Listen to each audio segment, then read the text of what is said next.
السلام علیکم لسنرز، آج جو میں ناول ریڈ کرنے جا رہی ہوں وہ ہے ماسین، جو کہ تاریخ ہے نور راجپوت کی۔ چلیے شروع کرتے ہیں اس کی قسط نمبر 3، قصہ بت سازوں کا مجسمہ سازی۔ ہماری زندگی کا بڑا حصہ عارضی مقاصد کے حصول کے لیے گزرتا ہے۔ راجر اسکرٹن نے کہا تھا کہ معاشی جدوجہد آرام یا طاقت پانے کی چھوٹے پیمانے پر کوشش، خوشی اور آسائش کی ضرورت، تاہم ان میں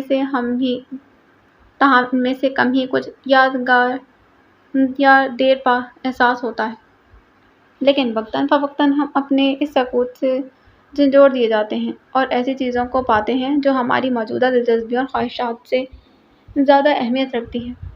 کسی چیز اور اس پر اصرار حقیقت کا احساس جو ایسے لگتا ہے کہ وہ اس دنیا سے نہیں، یہ خوبصورتی کا تجربہ ہے۔ اس تجربے سے گزرنے والوں کے احساسات کو کئی دوسرے برداشت نہیں کر سکتے اور انہیں طعن و تشنیع کا نشانہ بناتے ہیں۔ یہ تقدیس کی تصحیح، خوبصورتی کے انکار اور بے حرمتی کا کلچر ہے۔ ایسا کلچر یہ دکھانے کی کوشش کرتا ہے کہ تمام انسانی آئیڈیل بے وقت ہیں۔ خوبصورتی کے تجربے کو جیتنا پڑتا ہے، اسے حاصل کرنا پڑتا ہے۔ بے حرمتی اور تضحیک کا بڑھتا کلچر جسے انٹرنیٹ پروان چڑھا رہا ہے، یہ مشکل تر کرتا ہے۔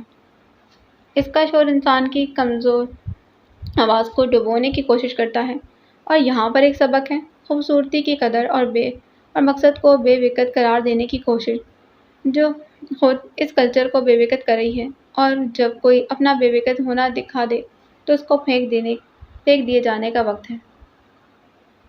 اس لیے میں کہتا ہوں، اس خوبصورتی کی قدر کرو جو تمہارے اندر ہے، اور اس خوبصورتی کو تخلیق کرو جو تم کر سکتے ہو۔ مجسمہ سازی اس شہر کا پرانا کلچر ہے۔ آپ لوگوں نے دیکھا ہوگا کہ یہاں پرانی عمارتیں ہمیں بہت زیادہ اٹریکٹ کرتی ہیں۔ اس کی وجہ یہ کہ ہم سوشل میڈیا جتنا جڑ چکے ہیں، اتنا اکتا بھی گئے۔ اس لیے آرٹ کو وقت دو۔ آپ کو اسکیچنگ میں دلچسپی ہے، اسکیچنگ کریں۔ پینٹنگ پسند ہے، خوبصورت مناظر کو قید کریں۔ لیکن اگر آپ کے پاس مجسمہ سازی ہنر ہے تو ایسے شاہکار کی تخلیق کریں کہ دیکھنے والوں کی آنکھیں خیرہ رہ جائیں۔ وہ کتنا اچھا بولتا تھا، سب دم سادے اسے سن رہے تھے۔ یہ ایک ہال تھا جہاں قطاروں میں رکھی گئی کرسیوں پر اسٹوڈنٹس بیٹھے تھے۔ یہ وہ سب لوگ تھے جو فارم فل کر کے جمع کروا چکے تھے۔ ماسیل انسٹی ٹیوٹ میں عمر کی کوئی حد نہیں تھی۔ وہاں خوبصورتی یا آپ کی تعلیم پر داخلہ نہیں ملتا تھا، بلکہ آپ کو مجسمہ سازی کا کتنا علم ہے، اس چیز کو مد نظر رکھا جاتا تھا۔ اس کے ساتھ ایڈمیشن فارم 3 اہم سوال ہوتے جن کے جواب دینا لازمی تھے۔ پہلا سوال: کیا آپ خدا کو مانتے ہیں؟ اس بات پر یقین رکھتے ہیں کہ اس کائنات کو چلانے والی کوئی ہستی ہے؟ اگر جواب ہاں تو اس کی وجہ بیان کریں۔ دوسرا سوال: آپ کا مذہب کیا ہے؟ تیسرا سوال: ماسیل کے متعلق آپ کیا جانتے ہیں؟ یہ 3 سوال جن کے جواب پر ماسیل انسٹی ٹیوٹ میں ایڈمیشن مل جاتا، صرف ان لوگوں کو جن کے جوابات ماسیل کو پسند آتے۔ آپ سب لوگ اپنا فارم فل کر چکے ہیں، کل شام تک اسٹوڈنٹس کی لسٹ لگ جائے گی۔ آپ سب کو میری طرف سے بیسٹ آف لک۔ وہ پروفیشنل انداز میں مسکرایا۔ وہاں بیٹھی آدھی سے زیادہ لڑکیاں صرف اس لیے ایڈمیشن لینے آئی تھیں کہ مسٹر ماسیل کو قریب سے دیکھنے کا موقع ملے گا۔ وہ اس وقت سرمئی رنگی پینٹ اور سیاہ شرٹ میں ملبوس تھا۔ سیاہ بال اچھے سے سیٹ تھے، کلائی میں گھڑی تھی، اس نے ٹائی نہیں لگائی۔ اس کا قد لمبا تھا اور وہ خود بھی اسمارٹ تھا۔ وہ اکثر ہاتھ ہلا کر بات کرتا، ایک پوائنٹ کو اچھے سے بیان کرنا اس کی عادت تھی۔ اس کی ہمیشہ سے ایک روٹین تھی، جب وہاں ایڈمیشن لینے والے اسٹوڈنٹس فارم فل کر لیتے تو وہ ان سے ملاقات لازمی کرتا تھا۔ اس دوران وہ آنے والے نوجوان جو سوشل میڈیا میں گم تھے، وہ ڈھیر عمر لوگ جو ہر چیز سے اکتا چکے، سب کو آرٹ سے جڑنے کا کہتا۔ ماسیل کے نزدیک آرٹ انسان کو ڈپریشن سے نکالنے میں مدد کرتا تھا۔ وہ پوری توجہ سے بول رہا تھا جب اچانک ابھرنے والی آواز پر خاموش ہو گیا۔ یہ مارتھا کی آواز تھی۔ وہ کسی کو روکنے کی کوشش کر رہی تھی۔ ایکسکیوز می، آپ ایسے اندر نہیں جا سکتی۔ وہ بھاگتی دوڑتی ماسیل انسٹی ٹیوٹ تک پہنچی تھی۔ روز نے اسے جانے کس مصیبت میں ڈال دیا تھا۔ وہ یونیورسٹی سے سیدھا یہاں آئی تھی۔ انسٹی ٹیوٹ کے باہر گہری خاموشی چھائی تھی۔ اسے رہ رہ کر روز پر غصہ آ رہا تھا۔ وہ دل ہی دل میں اسے گالیاں دے رہی تھی۔ روز یہاں ایڈمیشن لینے کے لیے مری جا رہی ہے، جبکہ یہاں تو کوئی بھی نہیں۔ اب وہ بڑبڑاتی اندر داخل ہوئی۔ ریسیپشن پر ایک خوبصورت سی لڑکی بیٹھی نظر آئی۔ ایما اس کے پاس گئی اور اسے اپنے آنے کی وجہ بتائی تھی۔ Sorry ma'am, you are late, admission کا ٹائم گزر گیا۔ لڑکی نے شائستہ لہجے میں معذرت کی۔ یہ کوئی پیپر ہے جو ٹائم گزر گیا؟ اور پھر آج کا کیا مطلب ٹائم گزر گیا؟ ایما کی تیوری چڑھی۔ پورا دن پڑا ہے، ایسے کیسے ٹائم گزر گیا؟ میں مرتے مراتے یہاں پہنچی ہوں۔ اسے سچ میں غصہ آ گیا تھا۔ یو آر لیٹ میم۔ اس کے غصہ کرنے پر لڑکی نے پھر سے وہی بات دہرائی تھی۔ 3 بجے کا ٹائم تھا نا، اور ابھی 3:40 ہوئے ہیں، لیٹ کیسے ہو گئی؟ 3 بجے تو ایڈمیشن سٹارٹ ہونا تھا نا۔ ایما کا دماغ گھوما۔ 3 بجے کا وقت تھا اور 3:05 پر سب فارم فل کر لیے گئے ہیں۔ اب تو پری لیکچر ہو رہا ہے، اب کچھ نہیں ہو سکتا۔ لڑکی نے معذرت کی۔ میں بہت مشکل سے یہاں تک پہنچی ہوں، میرے لیے سال ایڈمیشن لینا بہت ضروری ہے، برائے مہربانی کچھ کریں۔ بالآخر اس نے خود پر قابو پاتے درخواست کی، سوری ہم کچھ نہیں کر سکتے۔ ارے ایسے کیسے نہیں کر سکتے؟ کہاں ہیں آپ لوگوں کے باس؟ میں خود بات کر لیتی۔ وہ خود ہی آگے بڑھی۔ میم اسٹاپ، آپ اندر نہیں جا سکتی۔ لڑکی کی آواز ابھری، پر تب تک وہ تیز تیز قدم اٹھاتی اندر کی جانب بڑھ چکی تھی۔ ریسیپشن پر بیٹھی لڑکی نے پریشانی میں فون ملایا۔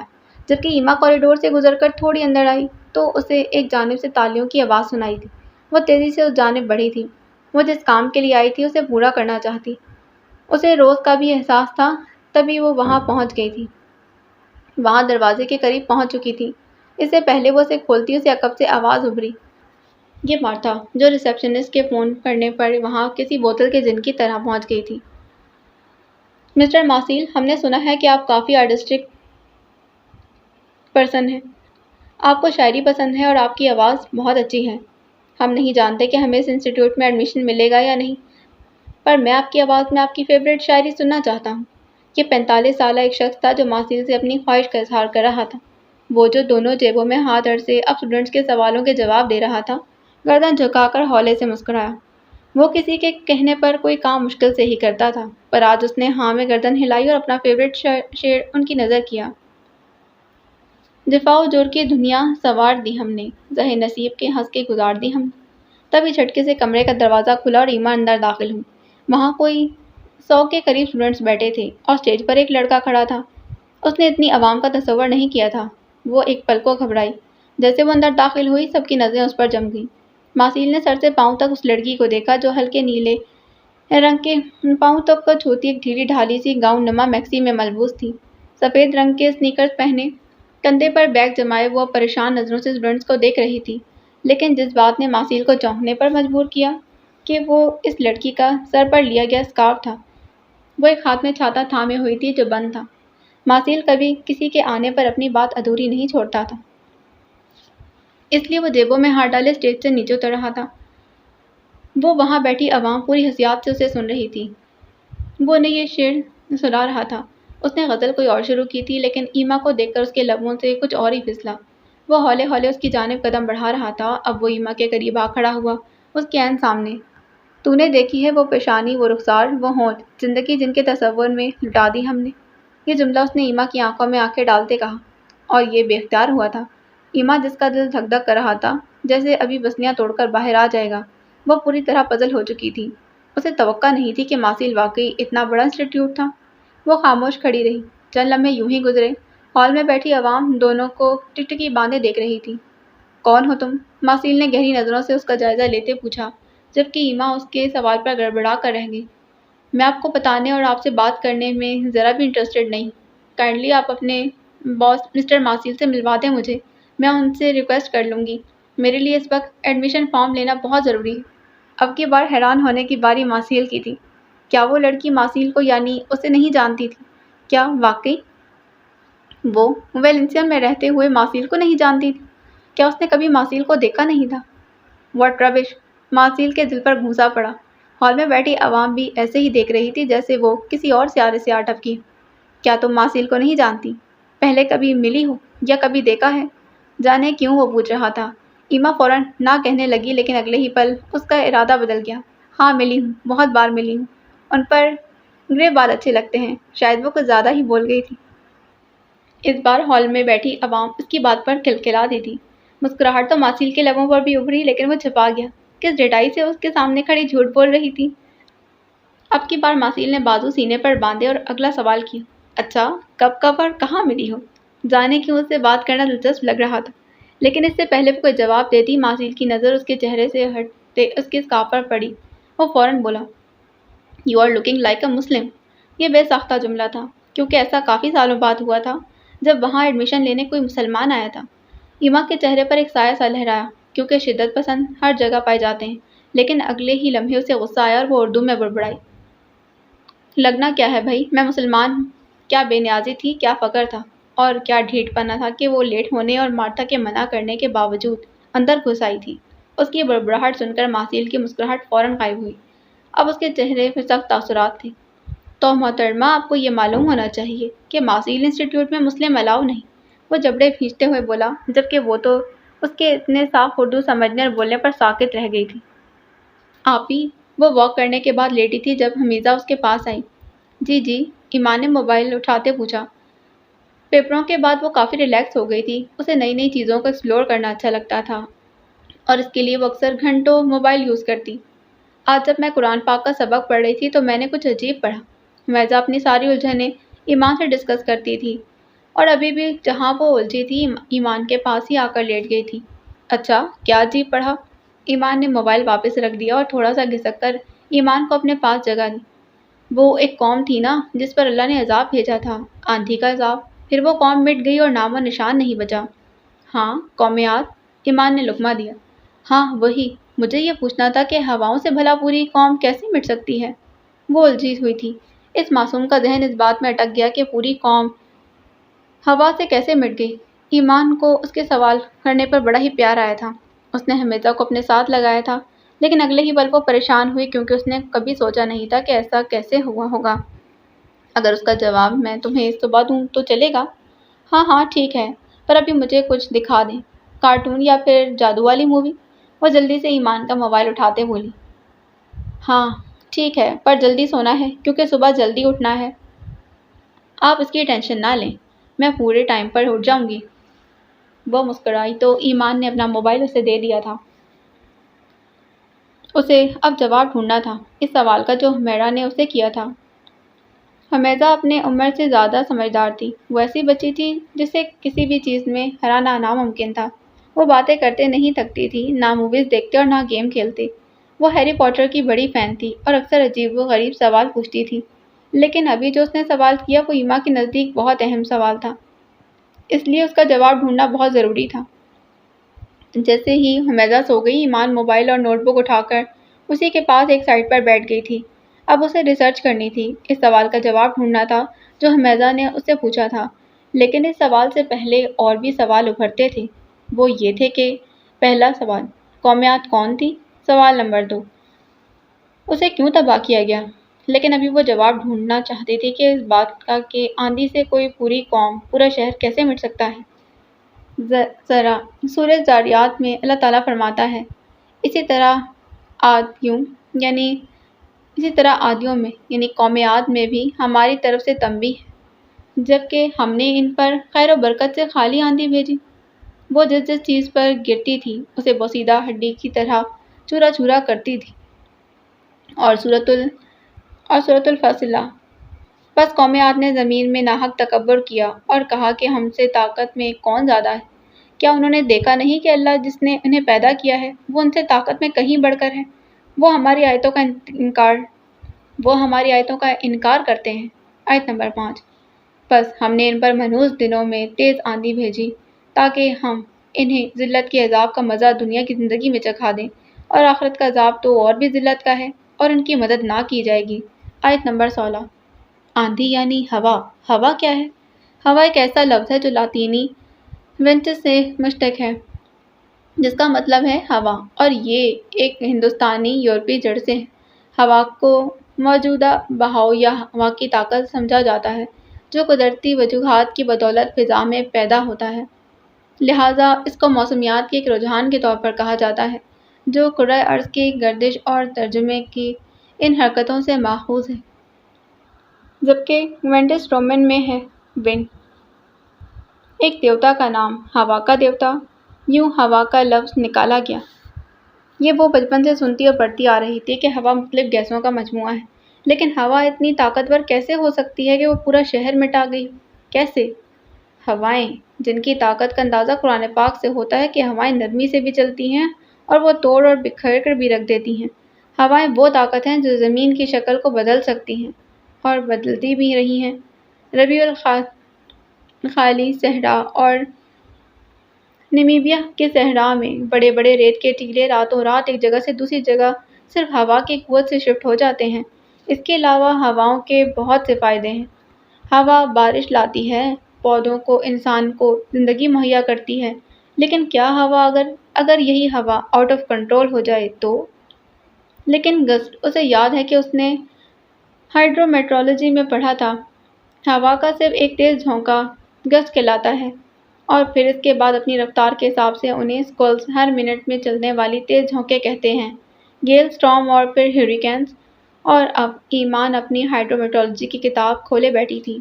وہ اپنی پوری دلجمعی سے ریسرچ کر رہی تھی، ہوا، اس کی اقسام اور اس سے اٹھنے والے طوفان، سب کو باری باری اسٹڈی کر رہی تھی۔ اس کے بیفورٹ ونڈ فورس اسکیل ہوا کی طاقت کا اندازہ لگانے کے لیے استعمال ہوتا ہے۔ 18 فورس اسکیلز ہیں۔ ایک عام ہوا جس میں ہم بچپن میں پتنگ اڑایا کرتے تھے، وہ 0 فورس کی ہوا ہوتی ہے، جس میں شام کو بیٹھنا ہم بہت پسند کرتے ہیں۔ فورس 4 کی ہوا ایک بادبان والی بڑی کشتی کو آسانی سے دھکا دے سکتی ہے، تقریباً 52 کلومیٹر فی گھنٹہ کی رفتار کے ساتھ، نہیں، کمفرٹ رفتار سے چلتی ہے۔ اس میں ہم کھڑے تو رہ سکتے ہیں، لیکن فورس 8 کی ہوا بیسیکلی ایک زمینی طوفان میں چلتی ہے، یعنی 117 کلومیٹر فی گھنٹہ۔ اس میں ہمارے کھڑے رہنا بہت مشکل ہوتا ہے۔ فورس 11 کی ہوا ساحل سمندر پر آئے طوفانوں میں چلتی ہے۔ یہ ہوا سڑک پر لگے بورڈز کو اکھاڑ سکتی ہے، گاؤں میں بنے کچے گھروں کی چھتوں کو اڑا سکتی ہے، اور اس پوائنٹ سے آگے کی ہوا ہمارے لیے نقصان دہ ہے۔ کیا آپ نے کبھی سمندر کا سفر کیا ہے یا کسی مووی میں دیکھا جب سمندر میں طوفان آتا ہے تو اونچی اونچی پاگل لہریں فورس 15 کی ہوا سے پیدا ہوتی ہیں؟ فورس 15 کی ہوا زیادہ تر سمندروں میں چلتی ریکارڈ ہوئی ہے، جو جہازوں کو الٹنے کی صلاحیت رکھتی ہے۔ اگر آپ کو ایک آسان سا فارمولا دیا جائے تو یوں سمجھ لیں کہ 43 کلومیٹر فی گھنٹہ اسپیڈ والی ہوا ہماری بجلی کی تاروں کو ڈسٹرب کر سکتی ہے، اور ان میں سے کچھ تاریں ٹوٹ سکتی ہیں۔ 18 کلومیٹر کی رفتار والی ہوائیں پارکنگ میں کھڑی گاڑیوں کو بھی دھکا دے سکتی ہیں۔ ایسے میں 250 کلومیٹر فی گھنٹہ پہنچ جانے والی ہوا ایک عام عمارت والے گھر کو زمین بوس کر سکتی ہے، اور پھر ایک دفعہ اس کی رفتار 332 کلومیٹر فی گھنٹہ بڑھ جائے تو پھر کسی بھی مین میڈ عمارت کا ایک ہی مقدر ہوتا ہے، ٹوٹل ڈسٹرکشن، مکمل تباہی، یعنی بس، یا اس سے بھی آگے کچھ ہو سکتا ہے۔ یہاں تک پہنچنے پر ایمان کی دلچسپی حد سے زیادہ بڑھ گئی تھی۔ اسے تجسس تھا کہ وہ سب جاننے کا جو وہ نہیں جانتی تھی، لہٰذا اس نے مشہور ریسرچ فرقان قریشی کا چینل کھولا اور غور سے اس کی ہوا پر بنائی ویڈیوز دیکھنے لگی۔ مسنت احمد کی ایک حدیث ہے کہ اہل عاد پر بھیجی گئی ہوا کے خزانوں میں سے صرف ایک انگوٹھی کے حلقے کے برابر چھوڑی گئی تھی۔ لیکن آخر اس بات کا کیا مطلب ہے؟ کون سے ہوا کے خزانے؟ پلانیٹری ہوائیں صرف ہماری زمین پر نہیں چلتی، یہ دوسرے سیاروں پر بھی چلتی ہیں۔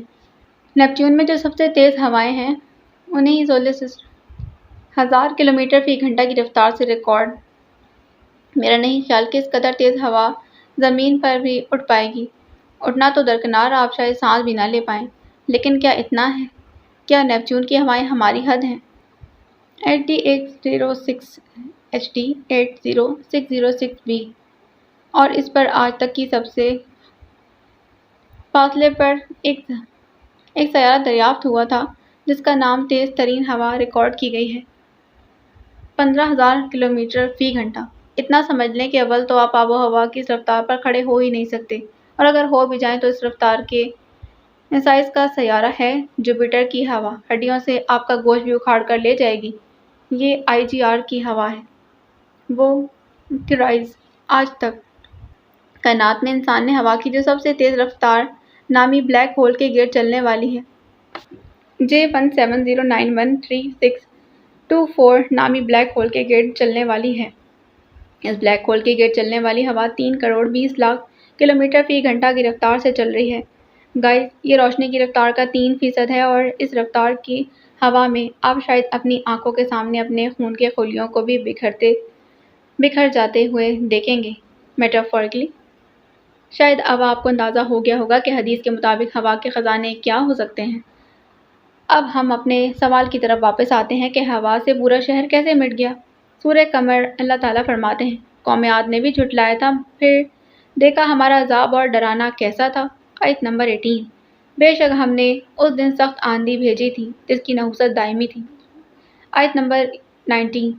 جو لوگ کو ایسا پھینک رہی تھی کہ گویا وہ کھجور کے جڑ سے اکھڑے ہوئے پیڑ ہیں۔ آیت نمبر 20۔ اور سورۃ الحاقہ وہ ان پر 7 راتیں اور 8 دن لگاتار چلتی رہی۔ گویا اگر تو موجود ہوتا تو اس قوم کو اس طرح گرا ہوا دیکھتا کہ گویا کہ گری ہوئی کھجوروں کے تنے ہیں۔ آیت نمبر 7۔ یہ ہوا بانجھ تھی، اس میں بارش نہیں تھی، وہ انہیں اکھڑے ہوئے کھجور کے تنوں کی طرح چھوڑ رہی تھی۔ سورۃ الذاریات کے مطابق وہ جس چیز سے بھی گزرتی اسے رمیم کی طرح کر دیتی، یعنی ڈس انٹیگریٹڈ، جو کسی چیز کو نہ چھوڑتی جس پر وہ گزرتی مگر اسے بوسیدہ ہڈیوں کی طرح کر دیتی۔ آیت نمبر 47۔ ابن عمر رضی اللہ تعالیٰ عنہ کہتے ہیں کہ وہ جانوروں کو اٹھا کر اوپر تک لے جاتی تھی۔ پھر سورۃ حامیم سجدہ کے مطابق اس ہوا میں چمک اور کڑک بھی تھی، اور اس کے بعد ان کے گھروں میں کچھ دکھائی نہ دیتا تھا۔ ان سارے حوالہ جات جو ایک جگہ رکھنے پر قدرت کے 4 بھیانک، آپ میں سے بہت سے لوگ اسے واقف بھی ہیں، جن میں سب سے پہلا ڈسٹ اسٹارم ہوں گے۔ یہ ہوا کا وہ طوفان ہے جس میں ریت، مٹی اور گرد و غبار، یہ قحط کے مہینوں میں پیدا ہوتا ہے، جیسا کہ اہل عاد کے ساتھ ہوا۔ اس میں دم گھٹنے سے موت بھی واقع ہو سکتی ہے، اور اس میں کچھ دکھائی بھی نہیں دے رہا ہوتا۔ ان سے وہ لوگ واقف ہوں گے جو میدانی یا صحرائی علاقوں میں ہیں۔ دوسرا فنومینا ڈسٹ ڈیول ہے۔ جیسا کہ قوم عاد رہتی تھی کہ اکثر ہوا میں گھومتا ہوا ایک بھنور بن جاتا ہے۔ ویسے تو یہ ڈسٹ ڈیول نقصان دہ نہیں ہوتا، لیکن 2003 میں ایک نے ایک ڈبل سٹوری مکان کو اپنی جگہ سے اکھیڑ دیا تھا، اور جب اس میں ریت کے ذرات شامل ہو جائیں تو الیکٹریکلی چارج ہو جانے کی وجہ سے اس میں کڑک بھی پیدا ہو جاتی ہے۔ تیسرا فنومینا فائر اسٹارم کا ہے۔ جب کسی جگہ ٹیمپریچر حد سے زیادہ ہو جائے اور وہاں خشک سالی کی وجہ سے اس تمام طرف سے ہوا آ کر جمع ہونا شروع ہو جاتی ہے، اور نتیجہ اسٹیک ایفیکٹس، تو پھر ایک گھومتے ہوئے آگ کے بھنور کی صورت نکلتا ہے، خشک بارش سے خالی اور صرف تباہی لانے والے ستون جیسی ہوائی آگ کا بھنور۔ لیکن میری تحقیق میں شاید سب سے خوفناک طریقے سے آؤٹ آف کنٹرول ہوتی ہوائیں ایک کیٹیگری کا ٹورنیڈو، جس میں ہوا کی رفتار F5 450 کی شکل میں ہو، سب سے تیز یعنی 352 کلومیٹر فی گھنٹہ سے بھی اوپر کراس کر جاتی ہے، جو آخری دفعہ 1925 میں امریکہ میں آیا تھا اور کلومیٹر تک گھومتا تباہی پھیلا گیا تھا، جو دیکھنے میں خود بھی ستون جیسا ہی ہوتا ہے، ایک تو 3 کلومیٹر چوڑا ہوا کا ستون، بدترین ڈسٹرکٹیو، اور یوں لگتا ہے کہ جیسے اس قوم عاد پر یہ ساری ہوائیں ایک ساتھ لیکن اپنی انتہائی شدید حالت میں نازل ہوئی ہوں گی۔ قوم عاد کو ہوا نے کیسے مٹا دیا، اسے سمجھ آ گیا تھا، لیکن کیوں؟ اب ایک نیا سوال سامنے آیا تھا، اور پھر ابھی تو سفر کی شروعات ہوئی تھی، ابھی تو اسے بہت کچھ کھوجنا تھا۔ قوم عاد جو ایک متھ بن گئی تھی، اس کے بارے میں بہت کچھ جاننا باقی تھا۔ تم دھیرے دھیرے مرنے لگتے ہو، گر سفر نہیں کرتے، گر مطالعہ نہیں کرتے، گر زندگی کی آوازیں نہیں سنتے، گر خود کو نہیں سراتے، تم دھیرے دھیرے مرنے لگتے ہو۔ جب خود توقیری کو قتل کرتے ہو، جب دوسروں کو اجازت نہیں دیتے کہ وہ تمہاری مدد کر سکیں، تم دھیرے دھیرے مرنے لگتے ہو۔ جب اپنی عادتوں کے اسیر بن جاتے ہو، ہر روز لگے بندھے رستوں پر چلتے رہتے ہو، اگر اپنے معاملات نہیں بدلتے، اگر مختلف رنگ نہیں پہنتے، اگر اجنبیوں سے باتیں نہیں کرتے، تم دھیرے دھیرے مرنے لگتے ہو۔ جب عشق سے اور اس کی ہنگامہ خیزیوں سے جان چھڑاتے ہو، اور ان سے جنہیں دیکھ تمہاری آنکھیں خوشی سے دمکنے لگتی ہیں، دل کی دھڑکن بے ترتیب ہو جاتی ہے، تم دھیرے دھیرے مر جاؤ گے اگر خطرہ مول نہ لوگے، یہ جاننے کو کہ نامعلوم کتنا محفوظ ہے، اگر خوابوں کی تلاش میں نہ نکلو گے، زندگی میں کم از کم ایک بار منطق سے نہ بھاگو گے، خود کو قطرہ قطرہ مرنے نہ دینا، خوش رہنا نہ بھولنا۔ اور وہ کسی ایسے مقام سے گزر رہی تھی، وہ اندر سے شاید مر چکی تھی، اس کی لمبی گاڑی ایک بڑے سے بنگلے کے سامنے جا کر رکی، جانے کی سوچ میں ڈوبی تھی جب ویشالی نے اسے پکارا تھا، میم میم۔ ہم پہنچ گئے۔ وہ ہوش کی دنیا میں لوٹی، گردن موڑ کر شیشے کے پار دیکھا تو باہر لوگوں کا ہجوم تھا، کیمرہ مین اور مائک تھامے رپورٹرز پچھلے 2 گھنٹے سے اس کی ایک جھلک دیکھنے کو بے تاب تھے۔ وہ اس وقت گہری اور بازوؤں کی ایک لمبی زمین کو چھوتی ہوئی سرخ میکسی میں ملبوس تھی۔ اس کے بال اسٹائلش انداز میں جوڑے میں مقید تھے، جبکہ دونوں طرف سے چند لٹیں نکل کر اس کی گردن کی بون کو چھو رہی تھی۔ کانوں میں ننھے آویزے جگمگا رہے تھے، جبکہ ہاتھ میں انتہائی مہنگا کلچ تھامے وہ گہری سانس لیتی باہر نکلی۔ جب شالی نے آگے بڑھ کر دروازہ کھولا، اسے دیکھ کر روشنیوں کا سیلاب امڑ آیا تھا۔ میڈیا کے ہزاروں سوال اس کے منتظر تھے۔ وہ اسے ایک سیکنڈ کے لیے روکنا چاہتے تھے، لیکن وہ اگر رک کر میڈیا کو جواب دیتی تو ہیزل تھوڑی کہلاتی۔ وہ اپنی گاڑی کی موجودگی میں لمبی ہیل پہنے ٹک ٹک کرتی اندر کی جانب بڑھ رہی تھی جب ایک رپورٹر کی آواز اس کے کانوں سے ٹکرائی۔ سنا ہے آپ کا پھر سے بریک اپ ہو گیا۔ آپ کے بارے میں سننے میں آ رہا ہے کہ آپ کو اب مردوں میں دلچسپی نہیں رہی، اس لیے آپ سب کو ڈمپ کر رہی ہیں۔ یہ بات ایسی تھی کہ جو اسے دل پر لگی۔ وہ ایک پل کو رکی، اندر کہیں آگ کا الاؤ دہک چکا تھا۔ اس کے چہرے کے نقوش تن چکے تھے۔ وہ دھیرے سے اپنے بائیں جانب پلٹی اور بہت ہی صاف الفاظ میں انگلش میں گالی اس رپورٹر کی نظر کی اور اندر کی جانب بڑھ گئی تھی۔ اب یہ خبر اخبار کے پہلے صفحے پر جانے کتنے دن چھپنے والی تھی۔ ایک مشہور ماڈل اور سپر اسٹار ہیزل نے رپورٹر کے ساتھ بدتمیزی کی تھی۔ دفعہ ہو جاؤ تم یہاں سے، اور آئندہ مجھے اپنی شکل مت دکھانا، ریسٹورانٹ کے مینیجر نے اس کا بیگ باہر پھینکتے غصے سے کہا۔ شدت ضبط سے اس کا چہرہ سرخ پڑ چکا تھا۔ اس کا بس نہیں چل رہا تھا کہ وہ اپنے سامنے کھڑے اس لمبے بالوں والے لڑکے کا حشر نشر کر دے۔ لڑکے نے جبڑے کھینچے اپنا بیگ اٹھایا۔ یہ اس کی نویں جاب تھی جہاں سے نکالا جا چکا تھا، اور اس جاب سے نکالنے کی وجہ یہ تھی کہ اس نے مکہ مار کر ایک کسٹمر کا ناک پھوڑ دیا تھا۔ اگر پولیس آ جاتی تو معاملہ بڑھ جاتا، اس لیے ریسٹورانٹ والوں نے کسٹمر کو بڑی مشکل سے ٹھنڈا کیا اور اسے نکال دیا تھا۔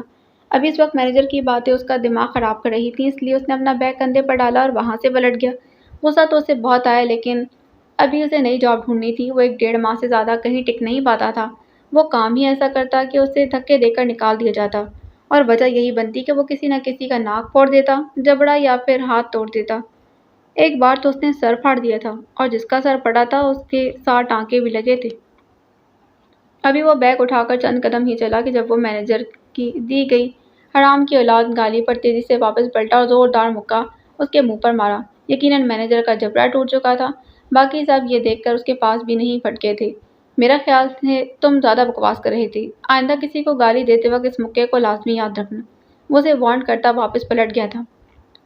جارڈن پیٹرسن نے کہا تھا کہ میں نے جو سیکھا ہے وہ یہ کہ اس کو ٹھیک کریں جسے کر سکتے ہیں۔ اپنے علم کے بارے میں مغرور نہ ہو، انکساری کی جدوجہد کریں، کیونکہ مکمل غرور اپنا اظہار عدم برداشت، ظلم اور تشدد کی صورت میں کرتا ہے۔ اپنی کمزوریوں سے آگاہی حاصل کریں، اپنی بزدلی، کینہ، حسد اور نفرت سے اپنی صفاکی کو پہچانیں۔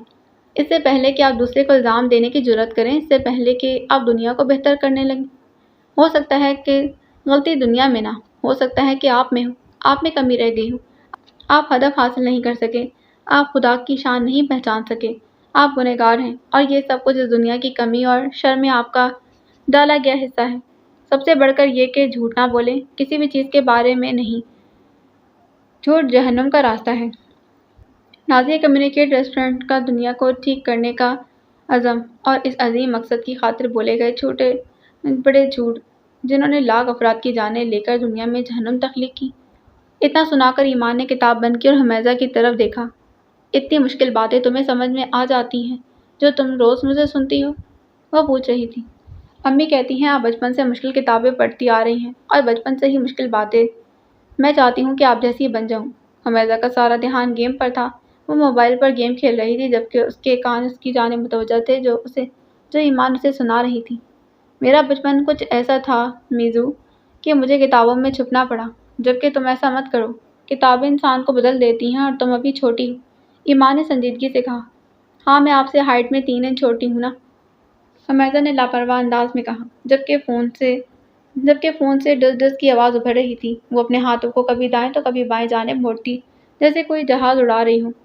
اس کی بات سن کر ایمان کے لبوں پر مسکان ابھری۔ ویسے تمہیں قوم عاد کی تو سمجھ آ گئی نا، ہواؤں نے انہیں کیسے مٹا دیا؟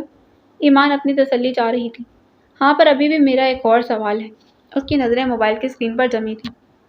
جتنے سوال تم مجھ سے پوچھتی ہو، اگر کلاس میں اپنے ٹیچر سے پوچھو گی تو یقیناً تمہارے مارکس بھی اچھے آئیں گے۔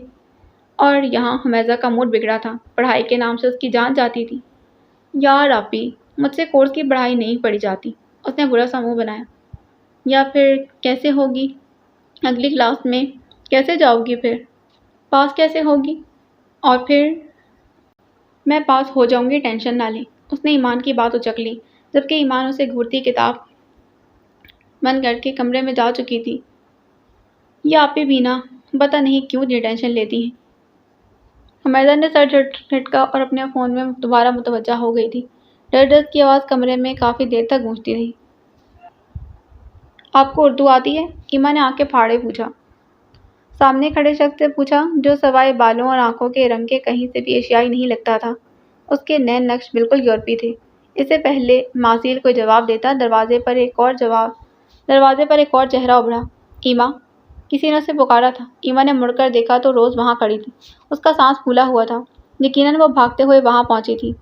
تھینک گاڈ تم آ گئی، ورنہ یہاں پر تو میرے مسلم ہونے پر ابھی قتل کر دیا جاتا، ایما نے سکون کا سانس لیتے کہا، جبکہ ماسیل تو اس کے لگائے الزام پر بس اسے گھور کر رہ گیا۔ کتنی عجیب لڑکی تھی جو باتوں کا اپنی مرضی کا مطلب نکالتی تھی۔ سوری مسٹر ماسیل، وہ میں ایکچولی لیٹ ہو گئی۔ میں نے ہی ایما کو بھیجا تھا کہ وہ میرا ایڈمیشن فارم لے لے۔ روز، جو ماسیل کی جانب متوجہ پھیکے چہرے کے ساتھ کہہ رہی تھی، جبکہ اس کی بات سن کر ایما نے جھٹکے سے ماسیل کی جانب دیکھا۔ کیا وہ ماسیل تھا؟ کیا واقعی؟ ایما کو شرمندگی نے آ گھیرا۔ کیسے وہ اس کے سامنے ہی جھوٹ بول رہی تھی؟ موسم بہت خراب تھا۔ طوفانی بارش نے باہر ندی نالے بھر دیے تھے، گلیوں میں پانی جمع ہو گیا تھا۔ شام مغرب کے بعد کا وقت تھا جب ایک عورت چھوٹی سی بچی کا ہاتھ تھامے گھر میں داخل ہوئی۔ وہ تھوڑی ڈری ہوئی تھی، لیکن جیسے ہی وہ گھر میں داخل ہوئی تو سامنے صحن میں ایک مرد ہاتھ میں ایک موٹی چھڑی تھامے کھڑا تھا۔ اس کی آنکھوں سے آگ نکل رہی تھی، جسے بارش کا ٹھنڈا پانی بھی بجھا نہیں پایا تھا۔ آ گئی تم گھٹیا عورت! وہ بچی اور ماں کو دیکھ کر چلا کر بولا اور پھر غصے سے آگے بڑھا۔ میں نے منع کیا تھا نا کہ کسی فنکشن، کسی شادی پر نہیں جانا۔ اس نے چھڑی والا ہاتھ گھمایا اور پوری طاقت سے چھڑی عورت کے دائیں کندھے پر دے ماری۔ عورت کرخ کر رہ گئی۔ اس سے پہلے کہ وہ دوسری مارتا، وہ عورت فوراً سیدھی ہوئی۔ میں کہہ رہی ہوں کہ مجھے ہاتھ مت لگانا، ورنہ اچھا نہیں ہوگا، عورت نے درد سے بلبلاتے کہا، پر اس وقت اس غصے سے بھرے شیطان نما آدمی پر اس کی کسی بات کا اثر نہیں ہوا تھا۔ بچی کی چیخ ابھری تھی۔ آدمی نے عورت سے دھیان ہٹا کر بیٹی کو دیکھا اور پوری قوت سے چھڑی گھما کر اس کے پاؤں پر قریب ٹخنے پر ماری۔ بچی وہیں گر گئی، جبکہ عورت نے آگے بڑھ کر چھڑی تھامنے کی کوشش کی۔ اس کا دل اپنی بیٹی کی تکلیف پر پھٹ سا گیا تھا۔ شور کی آواز سن کر گھر میں موجود باقی افراد بھی اپنے اپنے کمروں سے نکل آئے تھے۔ وہ اب مرد کو روکنے کی کوشش کر رہے تھے، جو بری طرح سے عورت کو مار رہا تھا۔ دل دہلا دینے والا منظر تھا۔ عورت کے ہاتھ جو چوڑیاں تھیں، وہ ٹوٹ کر کلائیوں میں چبھ گئی تھیں۔ وہ اپنی بچی کو دیکھ کر چلا رہی تھی کہ جاؤ، یہاں سے بھاگو، اندر جاؤ، جبکہ بچی اپنی ماں کو چھوڑ کر جانا نہیں چاہتی تھی۔ تبھی گھر کے باقی مرد اسے حیوان بنے انسان کو وہاں سے پکڑ کر لے گئے تھے۔ ایک عورت بچی کا ہاتھ پکڑ کر کمرے میں لے آئی، جبکہ باقی عورتیں اب اس آدھی مر چکی عورت کو اٹھا رہی تھیں، جس کا جسم زخموں سے بھر چکا تھا۔ جیسے ہی بچی کمرے میں آئی، وہ جلدی سے بیڈ کے نیچے چھپ گئی۔ وہ پوری طرح بھیگ چکی تھی۔ اس کے پاؤں اور ٹانگ کے ساتھ ساتھ پورے جسم میں درد ہو رہا تھا۔ وہ رونا چاہتی تھی، لیکن ابھی اس نے جو منظر اپنی آنکھوں سے دیکھا، اس نے اس بچی کے ہوش طلب کر لیے تھے۔ اس کا جسم کانپ رہا تھا۔ جانے کتنی دیر وہ بیڈ کے نیچے چھپی رہی اور سمجھنے کی کوشش کر رہی تھی کہ آخر کیا ہوا تھا، کیوں ہوا تھا۔ پھر ہولے ہولے اس کی سسکیاں بھرنا شروع ہو گئیں، جو دیر تک کمرے میں گونجتی رہیں۔ زندگی ایسی کہ مر جانے کو جی چاہے۔ بے نام سا یہ درد ٹھہر کیوں نہیں جاتا، جو بیت گیا ہے وہ گزر کیوں نہیں جاتا۔ وہ ایک جھٹکے سے اٹھ بیٹھی تھی۔ پورا جسم ہمیشہ کے پسینے سے شرابور تھا اور ٹھنڈا پڑ چکا تھا۔ اس نے بے ساختہ اپنے پاؤں کو چھوا تھا۔ ابھی تک تکلیف کا احساس باقی تھا۔ جانے کے خواب اس کا پیچھا کیوں نہیں چھوڑ دیتے تھے۔ اس نے وقت دیکھا تو صبح کے 4:30 بج چکے تھے۔ فجر کا وقت تھا۔ نیند تو ویسے بھی نہیں آنی تھی۔ وہ نماز کے لیے اٹھ کھڑی ہوئی۔ اس نے دائیں جانب بیڈ پر دیکھا تو حمیدہ سوئی ہوئی، جبکہ مہربانوں کا بیڈ خالی تھا۔ اسے تھوڑی پریشانی ہوئی، اس وقت وہ کہاں جا سکتی تھی۔ یہ ان تینوں کا کمرہ تھا۔ وہ سر جھٹک کر واش روم کی جانب بڑھ گئی، وضو کیا اور پھر کچھ دیر بعد وہ نماز سے فارغ ہوئی تو اس کا سر درد کر رہا تھا۔ نماز میں بھی اس کا دل نہیں لگا تھا۔ کچھ دیر بعد دروازہ کھلا تو مہربانو اندر داخل ہوئی۔ تم صبح صبح کہاں گئی تھی؟ ایما نے اسے دیکھتے ہی پوچھا۔ وہ دادا ابو کی طبیعت خراب ہے، ابو نے ہسپتال لے گئے ہیں، مہربانو نے پریشانی سے بتایا۔ اوہ! ایمان کے منہ سے بے ساختہ پھسلا۔ آ گئے واپس؟ 2 گھنٹے ہو گئے ہیں، ابھی تک تو نہیں آئے۔ ایڈمٹ کر لیا ہوگا شاید۔ مہربانو نے گہری سانس لی اور پھر سونے کے لیے بستر پر لیٹ گئی۔ ویسے مصیبت ہی ہے میرے لیے بھی، کوئی بھی مسئلہ ہو اماں مجھے اٹھا دیتی ہیں۔ وہ بڑبڑا رہی تھی جبکہ ایمان خاموش رہی۔ اس کے پاس ابھی کہنے کو کچھ بھی نہیں تھا۔ لائٹ بند کر دو، مجھے سونا ہے، وہ کروٹ لیٹے بولی اور پھر کچھ دیر بعد سو گئی تھی۔ تم سب لڑکیاں میری ایک بات یاد رکھنا، جب میں کمرے میں نہ ہوں تو کوئی بھی میرے کمرے میں مت آنا۔ بوڑھی عورت نے انگلی اٹھا کر انہیں تنبیہ کی تھی۔ میں کبھی بھی ان کے کمرے میں نہیں جاؤں گی، وہ ہولے سے بڑبڑائی اور اٹھ کر لائٹ بند کر دی تھی۔ وہ اس بار 6 مہینے بعد حویلی آیا تھا اور ابھی جمعہ پڑھ کر جب وہ لاؤنج میں داخل ہوا تو سید جمیل نے اس کی بہت سی بلائیں لے ڈالی تھیں۔ سفید کلف لگے سوٹ میں سیاہ شال کندھے پر ڈالے، اس شخص کی یاد دلاتا تھا جس کی یادیں حویلی کے چپے چپے پر نقش تھیں۔ اس کی ذات میں وہی ٹھہراؤ تھا، وہی وقار، وہی روب، سب اسے ایک نظر دیکھ کر نظریں جھکا لیتے تھے۔ ملتان میں تو ابھی بہت گرمی پڑ رہی تھی بابا، وہ باہر سے ہو کر آیا تو اسے احساس ہوا تھا۔ تمہیں ابھی تک ملتان کی گرمی کی عادت نہیں پڑی برخودار، سید جمیل نے ہولے سے کہا تو وہ مسکرا دیا، بالکل وہی مسکراہٹ جو کسی کے تھوڑی پر چمکتے نشان کو دیکھ کر اس شخص کے چہرے پر ابھر آتی تھی۔ وہ اپنی چال ڈھال سے اسی کی یاد دلاتا تھا۔ عادت تو ہے، تو بس اتنا کہہ رہا تھا کہ آپ لوگ کتنے سکون سے رہ لیتے ہیں نا، یہاں جہاں پیدا ہوئے تھے وہیں مریں گے۔ اور تم پڑھائی بتاؤ، مکمل ہو گئی؟ آگے کا کیا ارادہ ہے؟ سید جمیل نے بات بدلی، میری پڑھائی تو کبھی مکمل نہیں ہو سکتی اور آگے کا بھی ابھی نہیں سوچا، یہاں سے واپس جا کر ہی کچھ پلان کروں گا، وہ سنجیدہ لہجے میں بتا رہا تھا۔ وہ بول رہا تھا اور سید جمیل اس کے چہرے کو اپنی آنکھوں میں سمو رہے تھے۔ آج وہ بہت خوش تھے، ہر طرح کے بے سر و سامانیوں کے باوجود آج وہ آیا تو مجھ کو اپنا گھر اچھا لگا۔ کتنی دیر وہ وہاں بیٹھے ایسے ہی باتیں کرتے رہے اور پھر ملازمہ کھانے کا کہنے آئی تو ان کی نشست ختم ہو گئی۔ ایسے لگتا تھا کہ ملتان میں بہار لوٹ آئی ہو۔ اور سید حویلی میں کتنے پھول کھلے تھے، یہ کوئی سید جمیل سے پوچھتا۔ ہیزل جس تیاری سے ایوارڈ شو کی تقریب میں گئی وہ اس حالت میں واپس بالکل بھی نہ لوٹی تھی۔ صبح کے 3 بجے تقریب ختم ہوئی اور وہ اس وقت اتنا پی چکی تھی کہ اب آل فال بول رہی تھی۔ ہر سال کی طرح اسے اس بار بھی 2 ایوارڈ ملے تھے، لیکن اسے ان میں دلچسپی نہیں تھی۔ اسے فرق پڑتا تھا تو لوگوں کی باتوں سے جو اسے اندر تک درد دیتی تھی۔ وہ پچھلے 5 سالوں سے اس فیلڈ میں تھی لیکن آج تک وہ خود کو یہ عادت نہیں ڈال پائی تھی کہ وہ پبلک فگر بن چکی تھی۔ اب لوگ اس پر ہر طرح کے کمنٹ کر سکتے تھے، یہ سب خبیث ہیں، سب مکار اور سب منافق۔ وہ ننگے پاؤں لڑکھڑاتی پتھریلی سڑک پر چل رہی تھی اور اس کی لمبی میکسی پیچھے زمین کو چھو رہی تھی۔ اس کے اسسٹنٹ شالی میکسی تھامے اس کے پیچھے پیچھے چل رہی تھی۔ ہیزل لڑکھڑا کر گرنے لگی تو شالی نے اسے تھامنا چاہا پر وہ جھٹکے سے پیچھے ہٹی۔ دور دور رہو، خبردار جو مجھے چھوا۔ وہ بالکل بھی ہوش میں نہیں تھی۔ اس پر شالی نے اپنے ہاتھ پیچھے کھینچ لیے تھے اور ہیزل پھر سے لڑکھڑاتے چلنے لگی۔ وہ خود نہیں جانتی تھی کہ وہ کیا بول رہی تھی۔ اور پھر کوئی آندھی طوفان کی طرح بھاگتا ہوا آیا اور ہیزل سے ٹکرا گیا تھا۔ وہ خود تو رکا ہی نہیں تھا، اسی رفتار سے بھاگتا گیا جبکہ ہیزل کو ایک پل کو نشہ اترا تھا۔ اسے ایسا لگا جیسے کسی پتھر سے ٹکرا گئی ہو۔ پھر وہ اتنی زور سے چلائی کہ شالی نے دہل کر اسے دیکھا۔ اندھے غرق ہو جاؤ۔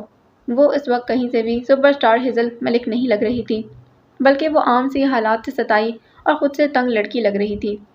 اور شاید اب وہ اس سے زیادہ نہیں چل سکتی تھی تبھی دھڑام سے نیچے گری اور بے سدھ ہو گئی۔ شالی نے گہرا سانس لیتے ہوئے تعصب سے گردن ہلائی اور پھر ڈرائیور کو کال کر دی۔ ہمیشہ ایسے ہی وہ اسے گھر لے جاتی تھی۔ موسم بدل رہا تھا اور اس کے ساتھ ہی ایمان پر چھائی قلت بھی ختم ہو رہی تھی۔ اسے خزاں کا موسم بہت بھاتا تھا، جب زرد پتے بھیگی سڑکوں سے چپک جاتے، جب کبھی آسمان بادلوں سے ڈھک جاتا اور بارش برسنے لگتی تھی۔ آج بھی موسم ایسا ہی سہانا تھا جب وہ شام کے وقت معمول کے مطابق چھت پر آ گئی تھی۔ مہربانو اس کے ساتھ ہی تھی اور تبھی باتوں کا سلسلہ چھڑ گیا۔ تم نے بتایا نہیں ایمان، تم اعلیٰ تعلیم حاصل کر رہی ہو اور آگے بھی پڑھنا چاہتی ہو، لیکن بننا کیا چاہتی ہو، کیا کرنا چاہتی ہو اپنی زندگی میں؟ وہ دونوں بالکنی میں کھڑی تھیں، وہاں سے باہر کا منظر صاف نظر آ رہا تھا۔ پتھریلی سڑک کے اس پار لہلہاتے کھیت ٹھنڈی ہوا چلنے کے باعث جھوم رہے تھے۔ موسم ابر آلود تھا، ہلکی ہلکی بوندا باندی کی وجہ سے گاؤں کی مٹی گیلی ہونے کے بعد سرور بخشتی خوشبو اگل رہی تھی۔ ایمان آنکھیں بند کیے گہرے گہرے سانس لیتے ہوئے گیلی مٹی کی خوشبو کو اپنے اندر تک اتار رہی تھی۔ ابھی سوچا نہیں کچھ، جو اللہ کو منظور ہوا، جو اس نے چاہا وہ بن جاؤں گی، لیکن پھر بھی کوئی تو خواہش ہوگی نا۔ مہربانو بضد تھی، اس پر ایمان نے ایک گہری سانس لی۔ کاش کہ میں ڈاکٹر جمیل سے مل سکوں اور ان جیسا بن سکوں، ایک اسلامی اسکالر۔ ایمان نے حسرت سے کہا۔ کچھ دیر اور خاموشی چھائی رہی، پھر مہربانو کے ابھرنے والے بے ساختہ قہقہے پر اس نے آنکھیں کھول کر مہربانو کو دیکھا جو پاگلوں کی طرح ہنس رہی تھی۔ ایمان نے ایمان کے گھورنے پر اس کی ہنسی کو بریک لگی۔ تم مذاق کر رہی ہو نا؟ مہربانو نے ہنستے ہنستے پوچھا۔ اسے یقین نہیں ہو رہا تھا۔ بالکل نہیں، میں اپنی خواہشات کا مذاق نہیں اڑاتی۔ تم جانتی ہو ڈاکٹر جبیل ہے کون؟ ایک اسکالر، ایک سائنسدان جسے لوگوں نے ایک عرصے سے نہیں دیکھا، اور لوگوں کے مطابق جو مر چکا ہے تم اسے کیسے ملو گی؟ نہیں جانتی، لیکن یقین ہے کہ ان سے ضرور ملوں گی۔ جو لوگ ان کے بارے میں عجیب عجیب سی افواہیں پھیلاتے ہیں وہ سب جھوٹی ہیں۔ میرا دل کہتا ہے وہ مر نہیں سکتے۔ ڈاکٹر روحان بن حیدر جبیل مر نہیں سکتے۔ وہ کہیں تو ہوں گے کسی خاص مقصد میں مگن، سب سے چھپ کر، سب کی نظروں سے اوجھل۔ بالکل ویسے ہی جیسے آر جے اوجھل ہو جایا کرتا تھا۔ وہ پورے یقین سے کہہ رہی تھی، آنکھوں میں ایک عجیب سی چمک تھی۔ ٹھیک ہے، مل لینا اپنے ڈاکٹر روحان جبیل سے، لیکن ابھی نیچے چلیں، موسم اچھا ہے، کچھ بنا لیتے ہیں۔ مہربانوں نے کہا تو ایمان نے فوراً اس بات میں سر ہلایا۔ وہ دونوں پلٹنے والی تھیں جب اچانک فضا میں ٹائر چرچرانے کی آواز ابھری۔ سامنے سڑک پر کوئی موٹر سائیکل سوار نیچے گرا تھا۔ وہ ایک چھوٹا سا ایکسیڈنٹ تھا، لیکن جس طرح سے موٹر سائیکل سوار گرا تھا اس کا بچنا مشکل تھا۔ وہ دونوں آنکھیں پھاڑے سڑک کو دیکھ رہی تھی۔ ہلکی بارش اچانک ہی تیز ہوئی تھی۔ اسے دیکھتے ہی مہربانو چلائی، یا اللہ خیر، یہ تو سجاد ہے، فروا کا کزن۔ مہربانو نے گویا دھماکہ کیا تھا۔ ایمان نے وحشت سے سڑک پر بے سود پڑے شخص کو دیکھا جس کے ارد گرد اب لوگ اکٹھے ہونے لگے تھے۔ یہ وہ شخص تھا جس کی وجہ سے اس کی ذات پر انگلی اٹھائی گئی تھی اور وہ گھنٹوں بیٹھ کر روتی رہی تھی۔ آج وہ اس کے گھر کے سامنے گرا تھا۔ اس کو تکلیف دینے والا آج خود تکلیف کی نظر تھا۔ اس کی سماعت میں کسی خاص شخص کے کہے الفاظ گونجے تھے، تم بہت خطرناک ہو ایمان، اپنا بدلہ خود لے لیا کرو، ورنہ تقدیر تمہیں تکلیف پہنچانے والے سے خود بدلہ لیتی ہے، جو کافی تکلیف دہ ہے۔ کیا تمہارا تقدیر سے کچھ خاص رشتہ ہے؟ اگر آپ اپنی پہلی ملاقات نہیں بتانا چاہتے تو آخری ملاقات بتا دیں۔ آخری بات کب بات کی تھی اس نے آپ سے؟ جیا کی آواز اسے یادوں سے کھینچ لائی تھی۔ اس نے چونک کر جیا کو اور پھر اس آس پاس کو دیکھا تھا۔ وہ ٹرین میں بیٹھا اور اس کے سامنے وہ پاگل لڑکی نہیں بلکہ جیا بیٹھی جو اس سے سب کچھ سننا چاہتی تھی، وہ سب جاننا چاہتی تھی جو وہ کسی سے شیئر نہیں کرتا تھا، لیکن جانے وہ سب جاننے کیوں بضد تھی۔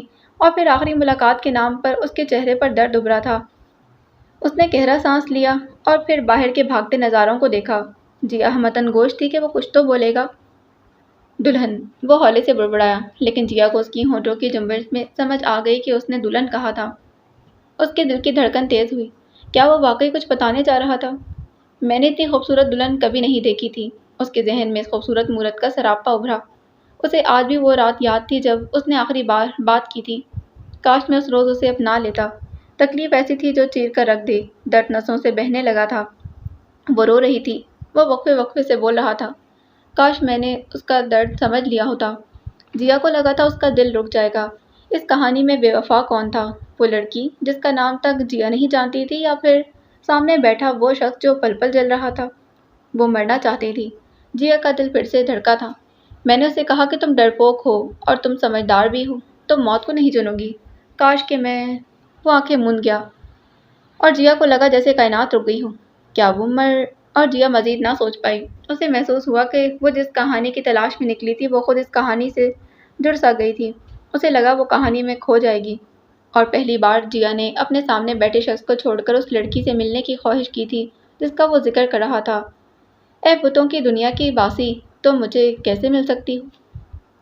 تم بہت ہی بدتمیز ہو ایما۔ روز نے کمرے میں آتے ہی تکیہ اٹھا کر ایما کو دے مارا جو سکون سے بستر میں دبکی کوئی کتاب پڑھ رہی تھی۔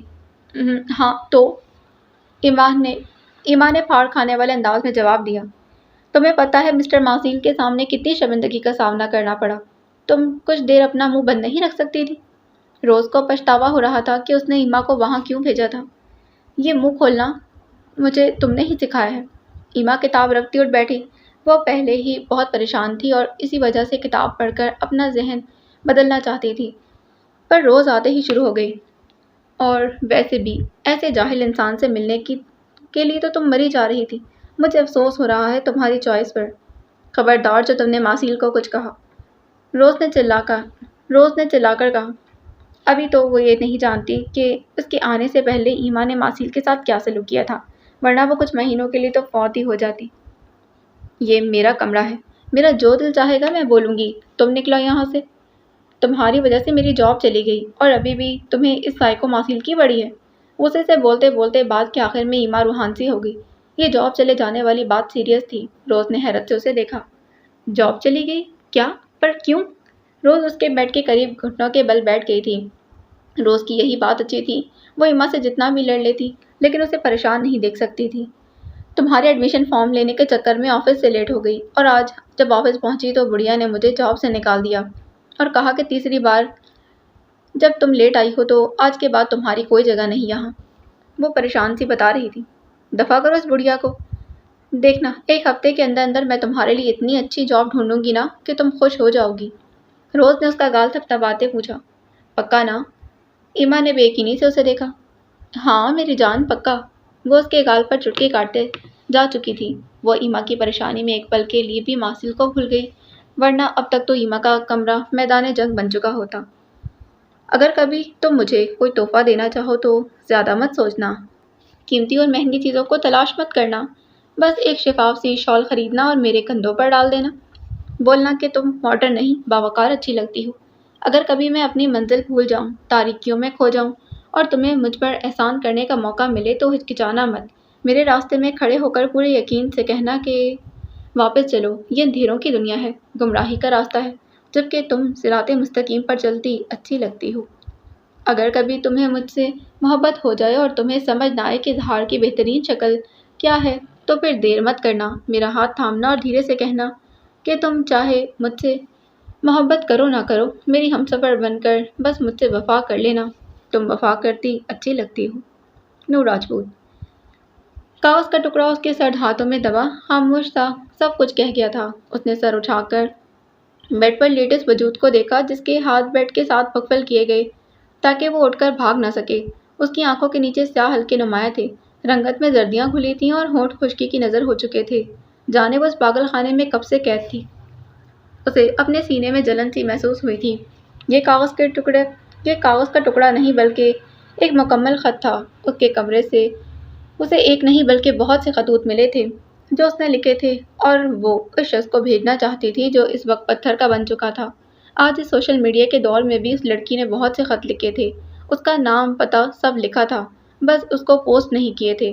جانے وہ کب سے لکھ رہی تھی، جانے وہ کیا کچھ کہنا چاہتی تھی، لیکن اس میں ایک خط پڑھنے کے بعد مزید لفافے کھولنے کی ہمت نہیں تھی۔ اس نے جو کیا تھا اس کی یہی سزا کافی تھی کہ اس لڑکی کی کھلی آنکھوں میں اب اس کے لیے شناسائی کے رنگ نہیں ابھرتے تھے۔ وہ اپنی خواہشوں کو اپنے ساتھ لیے کہیں اندھیروں میں کھو گئی تھی۔ وہ خود کو بھول کر اس سے رہائی پا گئی تھی۔ وہ شاید ختم ہو گئی تھی۔ تم نے اچھا نہیں کیا، وہ اپنے جبڑوں کو بھیچے دبے لہجے میں چلایا تھا۔ اس نے کبھی کسی کا نام نہیں لیا تھا۔ وہ ایسا شخص تھا جو اس کا اپنا تھا، لیکن اس کا نام سنتے ہی اس کے سینے میں جلن سی ہوتی تھی۔ وہ دلہن کے لباس میں سجی سنوری پہاڑ کی چوٹی پر کھڑی تھی۔ نیچے ٹھاٹھے مارتا سمندر دور دور تک نظر آ رہا تھا۔ وہ دور تک پھیلے سمندر کو نم آنکھوں سے دیکھ رہی تھی۔ کتنی گہرائی تھی نا اس سمندر میں! اگر وہ یہاں سے چھلانگ لگاتی تو دوبارہ کبھی ابھر نہ پاتی، لیکن وہ چاہ کر بھی ایسا نہیں کر سکتی تھی۔ آنسو اس کی آنکھوں سے بے اختیار بہہ رہے تھے۔ اس کا نازک وجود سرخ لہنگے میں ہولے ہولے کانپ رہا تھا، اور تبھی اس کے عقب سے آواز ابھری۔ خودکشی کرنے آئی ہو یہاں، لیکن میں جانتا ہوں تم کرو گی نہیں، وہ کاٹدار لہجے میں کہہ رہا تھا۔ دلہن بنی لڑکی نے آنکھیں میچ کر اس اذیت کو اپنے اندر انڈیلا، جو یہ آواز سن کر اس کے وجود سے ابھر کر اس کی آنکھوں سے بہنے لگی تھی۔ وہ کچھ نہ بولی۔ ویسے رات کے اس پہر تمہیں یہاں نہیں ہونا چاہیے، تمہاری شادی ہو چکی ہے، شوہر انتظار کر رہا ہوگا، جاؤ اسے خوش کرو۔ یہ الفاظ نہیں بلکہ وہ کیل تھے جو اس کے نازک وجود میں ٹھونک دیے جا رہے تھے۔ تم مشرقی لوگوں کی روایت یہی ہے نا، کسی انجان مرد سے شادی کرنا اور پھر اسے خوش کرنے میں لگ جانا۔ کتنا زہر بھرا تھا اس کے اندر! ویسے مجھے افسوس ہو رہا ہے اس شخص پر جس نے تمہیں اپنا لیا۔ وہ خود اس وقت اتنا جل رہا تھا کہ اس کی یہ جلن لفظوں کی صورت باہر نکل رہی تھی۔ اس کی آنکھیں شعلے ابل رہی تھی۔ سنو، اس کے ساتھ بے وفائی مت کرنا جیسے میرے ساتھ کی ہے، آخر کو وہ تمہارا شوہر ہے۔ غصے اور غم دونوں ہی تھے اس جملے میں۔ لڑکی کے وجود میں جنبش ہوئی، اور رات کے آخر میں خاموشی میں چوڑیوں کی آواز گونج کر رہ گئی تھی۔ وہ دھیرے سے پلٹی اور اس شخص کو لگا کہ وہ پتھر ہو جائے اگر اس نے اس لڑکی کو اس روپ میں دیکھ لیا، اور پھر وہ پتھر بھربھری ریت کی طرح ڈھہ جائے گا۔ اس نے ایک پل کو چاہا تھا وہ کبھی نہ پلٹے اور اسے کبھی نہ دیکھے، حالانکہ وہ اسے دیکھنے کی خواہش لیے ہی یہاں آیا تھا، لیکن وہ پلٹ گئی اور پھر وہ سچ میں پتھر کا ہو گیا۔ کتنے ہی پل گزر گئے تھے، وہ کچھ کہہ رہی تھی لیکن وہ کب سن رہا تھا، اور پھر ایک جملہ ایسا جو اسے یاد رہ گیا۔ میں کبھی تمہیں کسی پاگل خانے میں نظر آئی تو جان لینا کہ اس کی وجہ تم ہوگے۔ اذیت اور بے بسی، اس کے علاوہ کچھ بھی نہیں تھا ان لفظوں میں، اور پھر وہ چلی گئی۔ وہ اسے روکنا چاہتا تھا، وہ چاہتا تھا کہ وہ اسی سجے سورے روپ میں اس کے سامنے بیٹھی رہے اور وہ اسے قیامت تک دیکھتا رہے، پر یہ خیال کہ وہ کسی اور کی ہو چکی تھی اس کی روح کو جھلسا رہا تھا۔ اس کی نظروں نے اس وجود کا پیچھا تب تک کیا جب تک وہ نظروں سے اوجھل نہ ہو گئی۔ اس کی آنکھیں جل اٹھی تھیں، وہ نم آنکھیں لیے اکیلا کھڑا رہ گیا۔ اسے نہ جیت سکے گا غم زمانہ اب، اسے نہ جیت سکے گا غم زمانہ اب، جو کائنات تیرے در پر ہار دی ہم نے۔ باقی اگلی قسط میں جانے سے پہلے چینل کو سبسکرائب کریں، ویڈیو کو لائک کریں۔ ملتے ہیں اگلی قسط میں۔ اللہ حافظ۔